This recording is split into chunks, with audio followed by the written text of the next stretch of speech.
Bonjour à toutes et à tous et bienvenue pour une nouvelle présentation d'un tracteur sur le jeu Euro Truck Simulator 2 et c'est Vince47 de la team PTS qui s'y colle. Aujourd'hui nous allons tester le Volvo FH16 en 750 chevaux et allons directement dans le vif du sujet en voyant évidemment les trois types de cabines qui s'offrent à vous dans les options. Au niveau des châssis, nous sommes bien sur la 1.14, donc nous avons les châssis relevables. Au niveau du moteur, une multitude de moteurs et nous allons rester dans le jus du 750 chevaux. Et au niveau des boîtes de vitesse, nous avons le choix entre trois boîtes différentes. En ce qui concerne les accessoires, toujours les mêmes accessoires de base s'offrent à vous, communs, avec voilà, après les modes, différents modes que vous pourrez rajouter, vous procureront d'autres accessoires pour certains modèles de tracteurs. Donc nous allons partir sur la route, évidemment. Nous avons petite vue extérieure donc de ce Volvo.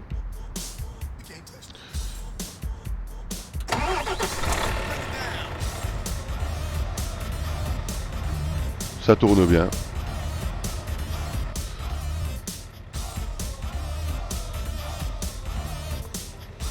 Donc alors, que dire déjà? Alors on va déjà commencer par les rétros.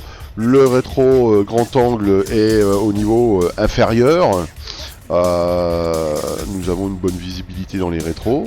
Ensuite, nous avons l'antéviseur qui se trouve dans le coin supérieur droit du pare-brise. Bon, c'est pas très utile à cet endroit-là, je trouve.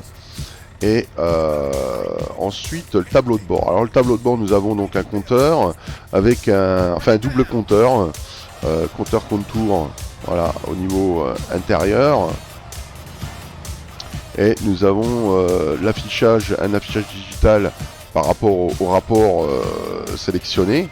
Et nous avons l'affichage, donc là il est marqué 0 km/h, mais c'est l'affichage du régulateur de vitesse.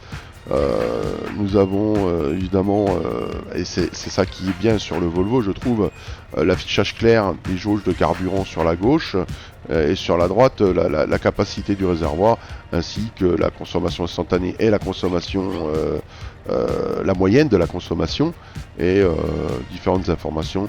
Là nous avons le régulateur, la vitesse du régulateur. Nous avons évidemment l'affichage du point de parc en rouge et nous avons donc l'affichage aussi du ralentisseur qui qui utilise 3 crans comme la plupart des tracteurs, hein, si on remarque bien, et ainsi que la pédale de frein qui est illustrée. Alors nous allons aller prendre l'armoire qui est déjà là. Et oui, je reviens sur les 3 crans des ralentisseurs. Effectivement, on peut se rendre compte qu'effectivement, la plupart des tracteurs dans le jeu Euro Truck Simulator utilisent 3 crans. Très peu utilisent 5 crans. Il y a le Scania qui utilise 5 crans. Et les Renault Premium et Magnum utilisent 4 crans, ce qui est spécifique à Renault. Donc c'est vrai qu'on a le choix, je pense que c'est une habitude par rapport au fait de ralentir, l'anticipation surtout.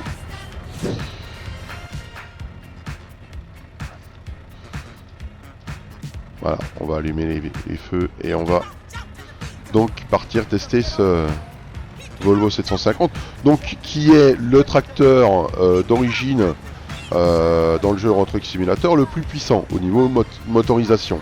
Maintenant, comme bon, vous avez le 730 de chez Scania qui est à peine en dessous, et le MAN à 680 qui est un bon compromis entre puissance et maniabilité, je trouve. La petite particularité du Volvo 750 chevaux, est-ce que, bon, effectivement, la puissance, c'est le plus puissant, et contrairement aux idées reçues, c'est le plus économique au niveau de carburant, puisqu'il emporte, là on n'a pas le plein, mais il emporte un réservoir de 1400 litres. Donc là, il nous reste 1000 litres, et on peut encore faire 3135 km attelé. Donc, ce qui est quand même relativement très intéressant. Le Volvo est effectivement le plus économique.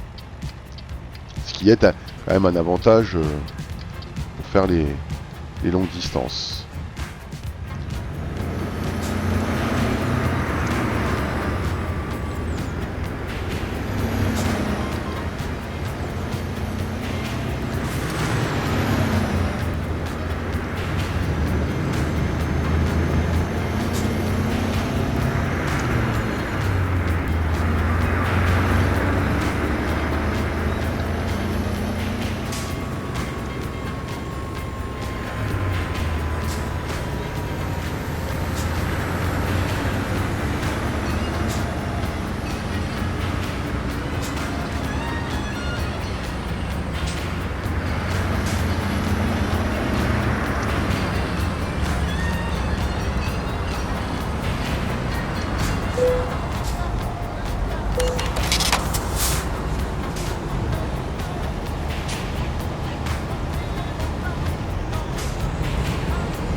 Bon, donc nous allons faire le point, le petit résumé des points positifs et négatifs de ce Volvo FH16 à 750 chevaux.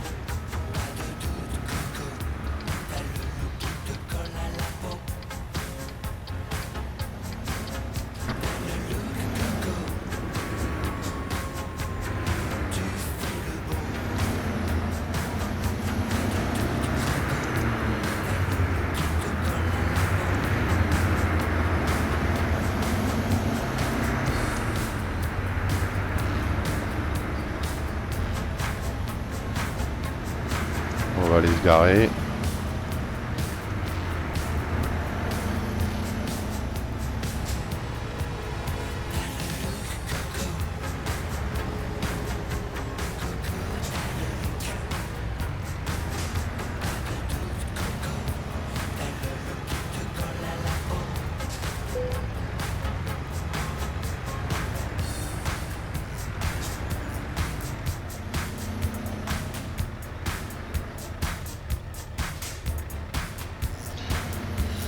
Donc voici voilà le petit résumé du Volvo FH16 750 chevaux. Alors les points positifs, pour moi le gros point positif c'est en fait l'affichage. Voilà, c'est le tableau de bord. Parce qu'en fait nous avons, si vous regardez bien, toutes les informations que les tracteurs nous proposent. Nous avons l'heure du jeu, nous avons la température extérieure, nous avons les 2 jauges de carburant, nous avons les kilométrages parcourus, 1384, nous avons évidemment le compteur le kilométrage, le compte tour, nous avons le rapport à laquelle on est, nous avons l'affichage du limiteur, nous avons effectivement, alors par rapport au cadran à droite, nous avons le choix bien sûr, là nous avons la capacité du réservoir avec les kilomètres que l'on peut faire encore, nous avons la consommation instantanée ainsi que la moyenne de la consommation, les températures en moteur, d'huile et d'eau, le limiteur en plus précis, voilà, mais comme on l'a déjà au milieu, au centre, au-dessus du contour, bon, la pression, voilà, la pression d'air en bas et la pression d'huile affichée. Donc voilà, nous avons toutes les informations. Voilà. Après les autres tracteurs, si vous voulez, il y avait des fois, on nous cachait peut-être le kilométrage parcouru, la température extérieure, voilà. Donc l'affichage n'était pas si clair que ça. Maintenant, aussi au niveau du moteur, 750 chevaux, la particularité, l'avantage aussi de ce tracteur, c'est que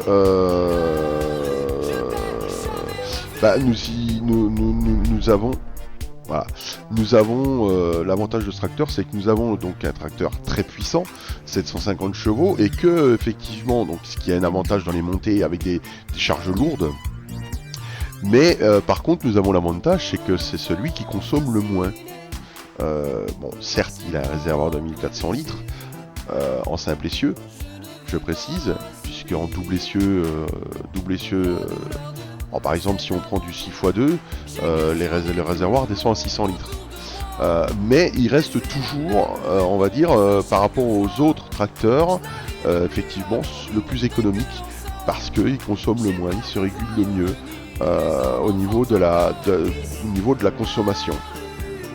Maintenant, les points négatifs. Les points négatifs de ce tracteur, voilà, peut-être la tenue de route, effectivement. Donc bon, la tenue de route est due quand même à la puissance du moteur. Effectivement, bon, après tout dépend comment on roule, tout dépend, voilà.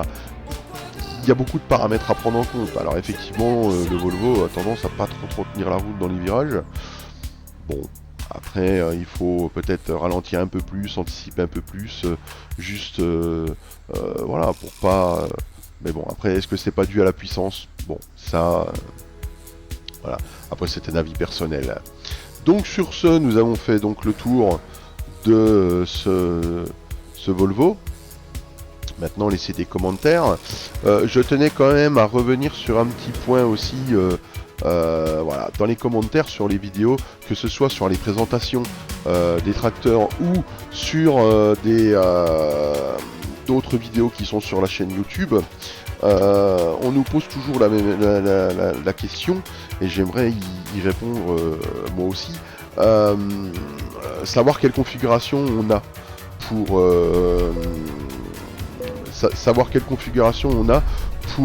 pour pouvoir faire tourner Eurotruck Simulator 2.